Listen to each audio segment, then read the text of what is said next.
de volta ao Café com Vanessa, nessa sexta-feira maravilhosa. Olha, eu gostaria muito que você pudesse parar o que você está fazendo, mas se você não conseguir, você aumenta o volume.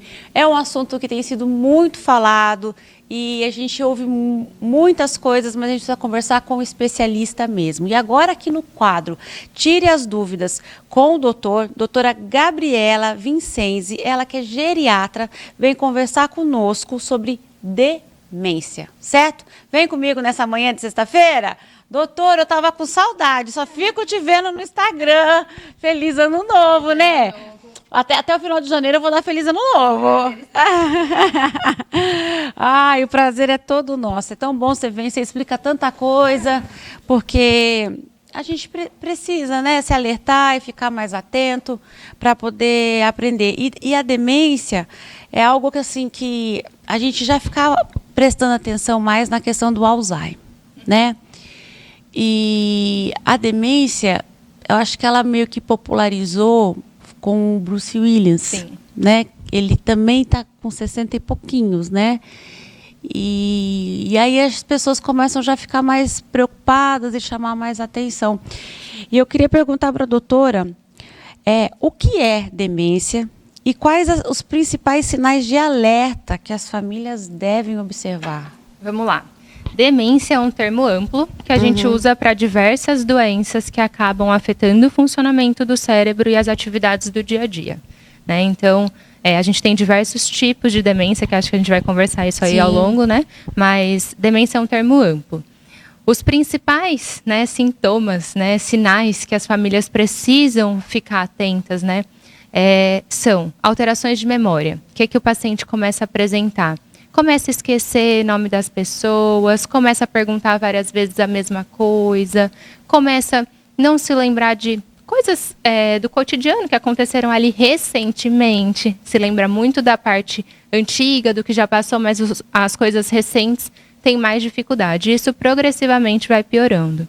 Além disso, tem alguns pacientes que começam a esquecer o nome de objetos, né? Então isso a gente começa a perceber uma alteração da linguagem, que é outra parte da cognição, né? Então, memória, linguagem, ou então o paciente começa a se perder em locais que antes ele conhecia, né? Locais familiares, ou confusão com o tempo, não sabe que dia é hoje, não sabe se é manhã ou tarde, às vezes tira um cochilo e acha que já é o outro dia, né? Então, essas confusões chamam a atenção também. Isso daí é a orientação no tempo e no espaço que a gente fala. Doutora, só continuando essa pergunta, mas às vezes as pessoas não falam assim, é coisa de idoso mesmo, faz parte dessa fase da vida. Existe algo que faz parte da vida ou foi tudo lenda até os dias de hoje? Não, existe. Existe o envelhecimento cognitivo normal, isso existe, mas o envelhecimento cognitivo normal, ele não afeta a funcionalidade, então o paciente consegue continuar fazendo as coisas que ele fazia antes, né? É diferente de um quadro demencial, que além dessas alterações cognitivas, ele tem perda da funcionalidade. Então, ele não consegue mais fazer as atividades sozinho, né? Outra queixa, né, que a família também tem que prestar muita atenção em relação ao comportamento. Se o paciente começa a ficar mais agressivo, mais apático, mais irritado, coisa que não era do habitual, né? E, por fim, a dificuldade de fazer tarefas do dia a dia, que é a que a gente chama de função executiva. Então, o paciente começa a não conseguir mais preparar uma comida, ele começa a não conseguir mais cuidar das finanças, quando a gente vai perceber as contas estão todas atrasadas, porque ele se perdeu ali no manejo daquilo e não sabe se pagou, se não pagou, né? Começa a ficar mais disfuncional, que a gente fala. Então, isso tudo são sinais, né, de que a gente tem que perceber e não considerar que isso seja só da idade. Né? A gente tem que parar de pensar que todas essas alterações é porque está idoso. Né? A gente tem que chegar na terceira idade fazendo exatamente as mesmas coisas que a gente fazia antes. Né? O que pode acontecer é a gente fazer com uma velocidade menor. Né? Fazer mais lentamente, porque a gente tem esse envelhecimento cognitivo também, mas não deixar de fazer, não conseguir fazer. Tá certo. Quais são os tipos mais comuns de demência e como eles se diferenciam? Bom, a principal, né, o Alzheimer, né, ela 60% a 80% dos casos é demência de Alzheimer, né? E ela cursa isso com perda da memória progressiva, que vai piorando, perda da funcionalidade, enfim, essa é a que todo mundo conhece, né? A do Bruce Willis, né, é a demência frontotemporal. Essa demência, ela afeta principalmente o comportamento e a linguagem. Então, o paciente fica mais desinibido, muda muito o comportamento em relação à agressividade. E essa demência, ela é a que acomete principalmente os pacientes mais jovens. Então, pode começar ali nos 45 anos. Dos 45 aos 65 anos, ela pode dar início, né? Além disso, a gente tem a demência por corpúsculo de Lewy, que cursa com alucinações, alteração do raciocínio, mudança no padrão do sono e até tremores que simulam a doença de Parkinson. A demência vascular, que acomete principalmente pacientes que tiveram um quadro de derrame, de um AVC, né, que afeta aí a circulação de sangue no cérebro. E aí, a demência vascular em si, ela afeta principalmente a funcionalidade, né, o manejo. Pode ter alterações até motoras nessa demência. Essas todas que eu falei são doenças neurodegenerativas, né, progressivas, neurodegenerativas. E a gente tem as demências potencialmente reversíveis, né, que é por isso que quando a gente faz uma avaliação, a gente pede vários exames, a gente pede um exame de imagem do cérebro para saber se tem alguma demência que está cursando como um quadro cognitivo, mas a gente pode reverter e voltar ao paciente como era antes, que às vezes acontece naquele paciente que tem uma disfunção da tireoide muito grave, que tem uma hipovitaminose de B12, né, que tem um diabetes absurdamente descompensado, ele pode simular quadros aí cognitivos e até quadros demenciais. Então, a gente tem que sempre avaliar quando tem uma queixa para poder entender, né, aonde se encaixa esse paciente. Puxa vida, tem alguma coisa hereditária? Alguma dessas? Existe o componente genético, né, o fator hereditário. No Alzheimer, por exemplo, a gente pensa em componente genético quando essa demência de Alzheimer se inicia antes dos 65 anos. Depois dos 65 anos, a idade é um fator de risco, né? A idade avançada. Então, quando começa antes, sim. Aí a gente pode pensar, meu pai tem Alzheimer, né? Qual a chance de eu ter, né? Bom, a população geral em si, né? A gente tem, após os 65 anos, a chance é de cerca de 10% a 15%, né? Da população geral. Um paciente que tem um familiar com Alzheimer após os 65 anos, a chance vai para 20% a 30%. Então, assim, existe um risco maior, mas não é um risco determinante. Tá. Entendeu?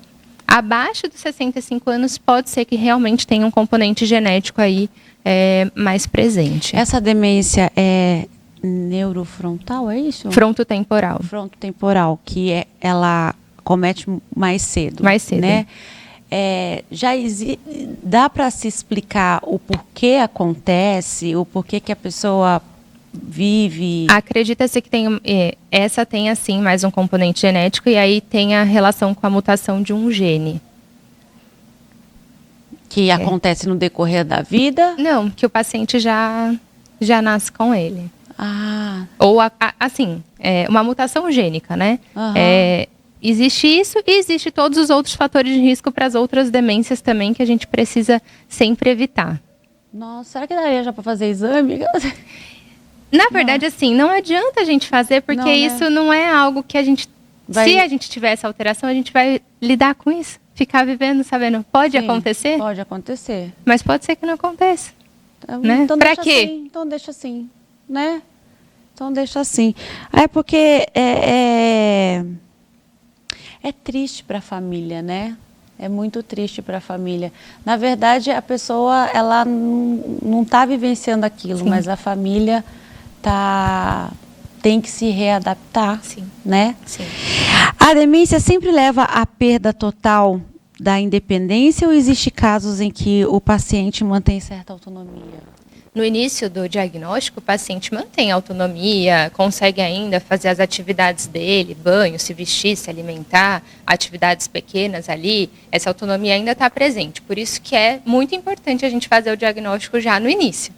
Porque aí a gente consegue até discutir com o paciente, com o próprio paciente, o que ele gostaria, como é que ele gostaria de ser cuidado, caso, em algum momento, essa autonomia não esteja mais presente, essa independência não esteja lá, né? Mas, no início, a gente tem isso ainda, né? Com o passar da doença, né, com a evolução da doença, aí sim a gente vai perdendo essa independência, a gente vai precisando de cuidados, às vezes o paciente não consegue mais se alimentar sozinho, tomar banho sozinho, se vestir sozinho, isso realmente acontece com o avançar da doença, mas na fase inicial, essa autonomia, essa independência ainda estão presentes. Óbvio que a gente sempre tenta ali, sempre ter uma vigilância quando o diagnóstico existe para que não corram riscos, né? Sim. Mas o paciente consegue ainda fazer várias coisas sozinho. Oh, meu Deus.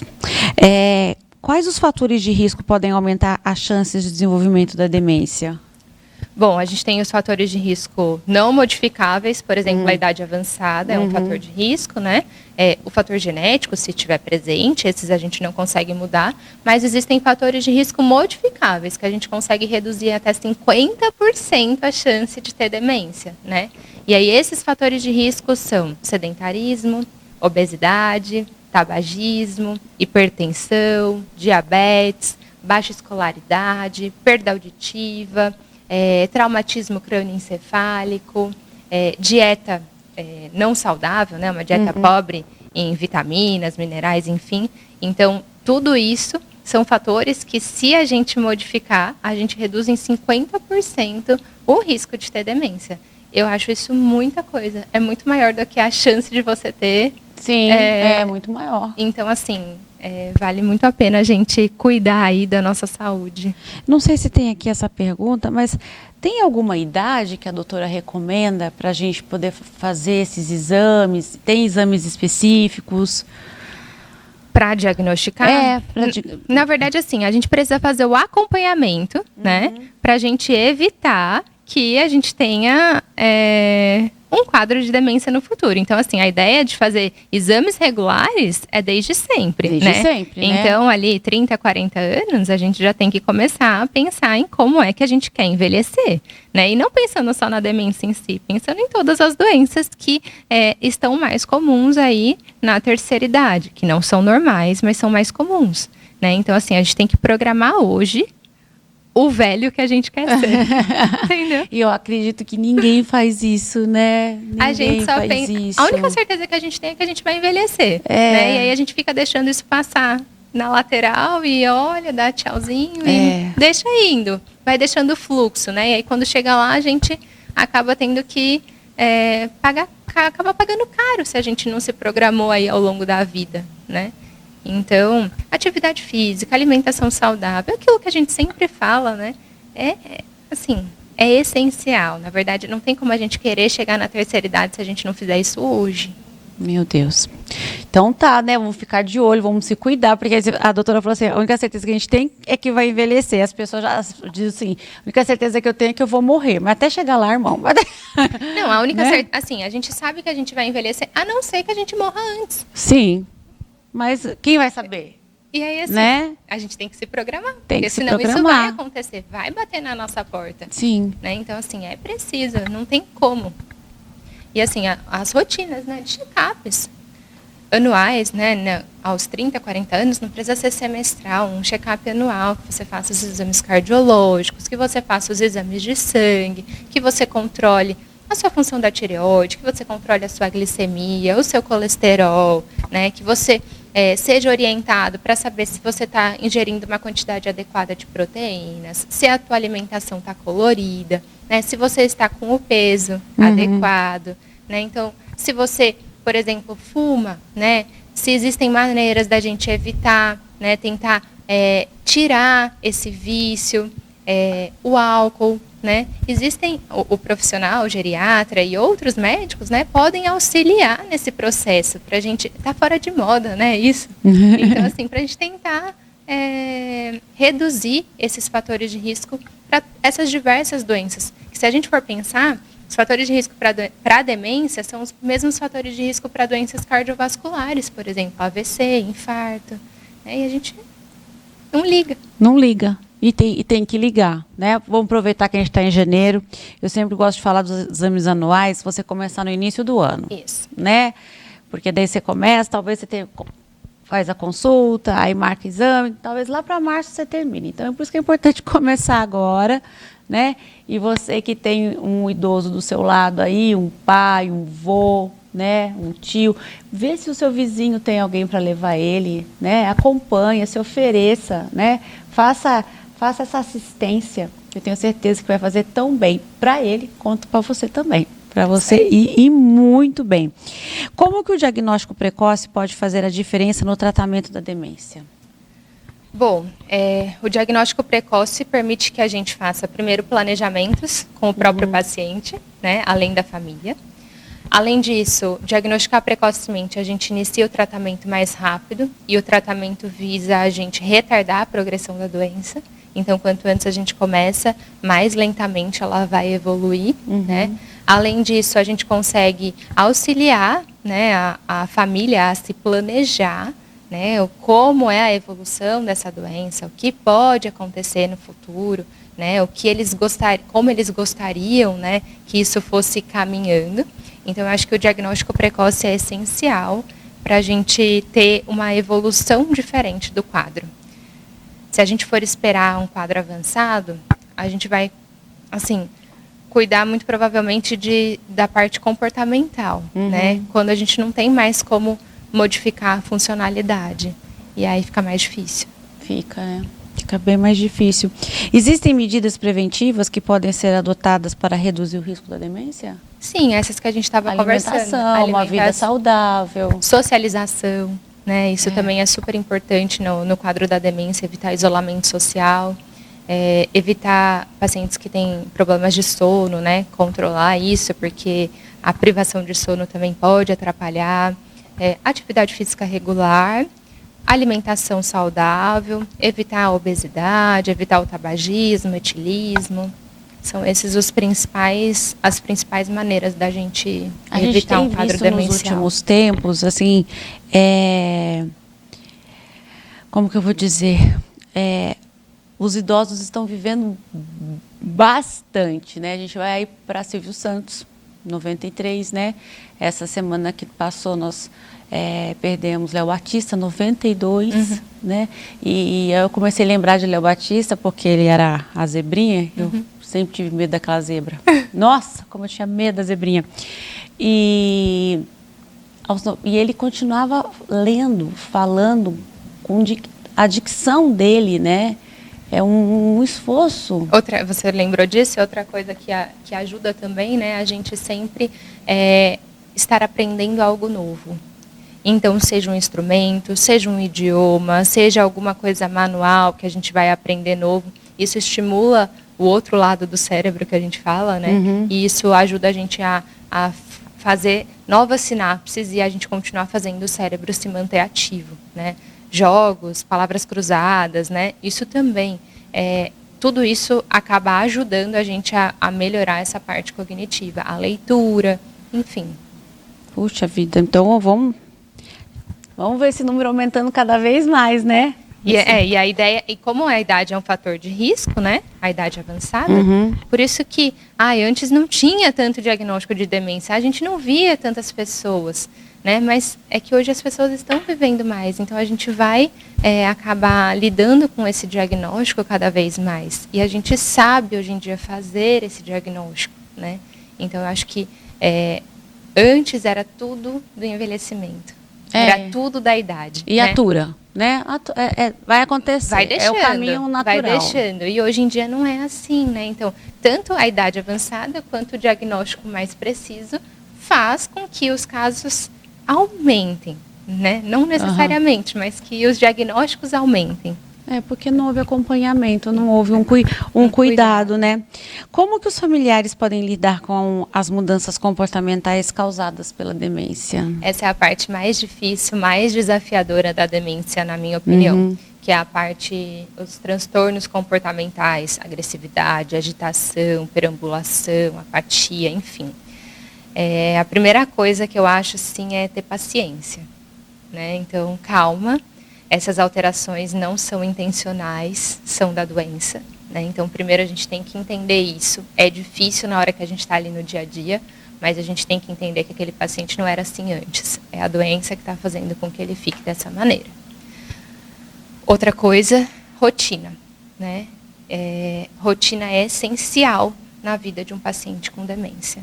Ele precisa de rotina para saber o que vai acontecer, para ser algo previsível, né? Para a gente diminuir o máximo essas saídas de rotina, porque isso pode desorganizar ele de uma maneira muito grande e isso ser gatilho para essas alterações de comportamento. Além disso, acho que evitar confrontos, a gente sempre vai perder, né? Então, assim, esse copo é laranja, não é laranja, é roxo, né? Ao invés da gente falar, não é laranja, né? Concorda. Brigando, a gente concorda e direciona para algo que seja possível. O copo, você quer um copo de água? Você quer um gole de água? Né? Então, assim, direciona para algo que seja compatível, né? Não ficar brigando. É roxo, não é laranja, né? Não precisa. A gente vai perder e ele vai continuar insistindo naquilo. Então, direciona para algo que seja possível e de ser feito, ou evite ficar brigando e confrontando, porque a palavra não desencadeia também comportamentos absurdos. Né?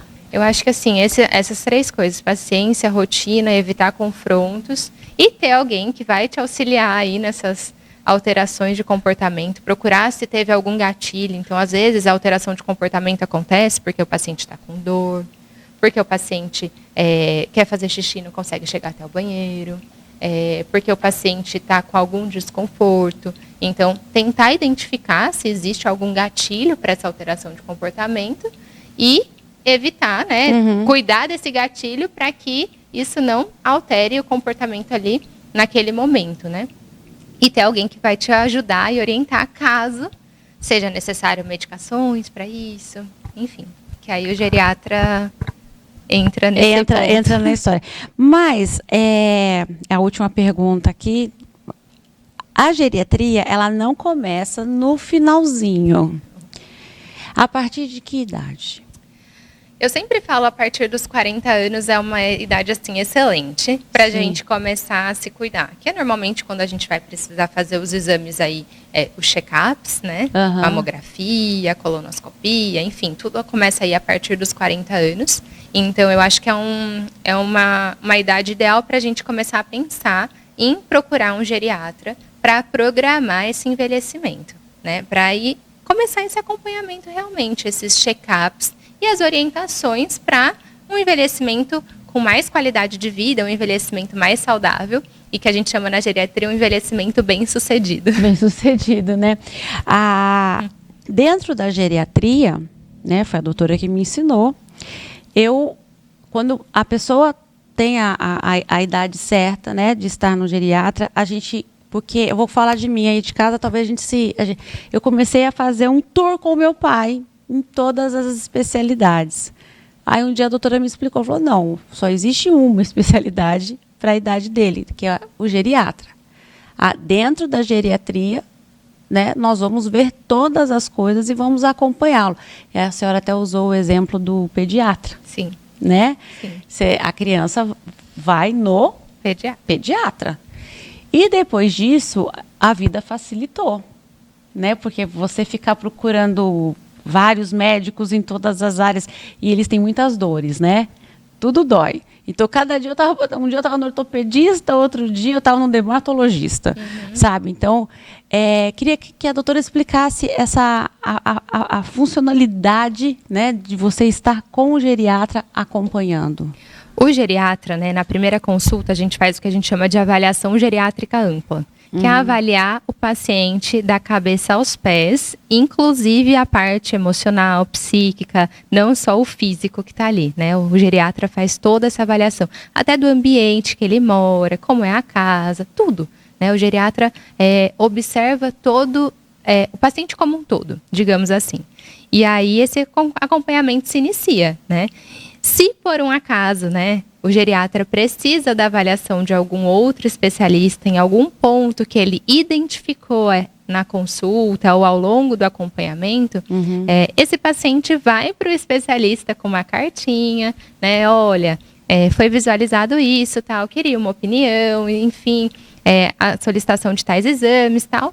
E aí o especialista retorna esse paciente para o geriatra para ele continuar coordenando. A gente fala que o geriatra é um maestro da saúde do idoso. A gente vai guiando, né? E se for necessário, os especialistas, assim, são parceiros do geriatra. A gente precisa de um cardiologista, de um pneumologista, do endocrinologista em algumas situações. E aí, esse paciente é encaminhado e retorna para o acompanhamento. Assim como o pediatra faz com a criança, né? E aí é necessário a gente ter esse acompanhamento regular, né? Fazendo essas avaliações, essas revisões, digamos assim. Né? Então, o geriatra cuida do paciente por inteiro, né? Para evitar que fique nesses picadinhos, digamos assim. Que é cansativo, né? É bem cansativo. E aí, cada um tem a sua prescrição, né? E aí fica uma bagunça, o cardiologista dá um remédio, pneumologista dá outro, endócrino dá outro. E aí, quando vai ver, tinha até remédio igual com nome diferente. E aí, enfim. Aí vira aquela confusão, né? E o papel da geriatra com os pacientes, né? No acompanhamento dos pacientes com demência e suas famílias.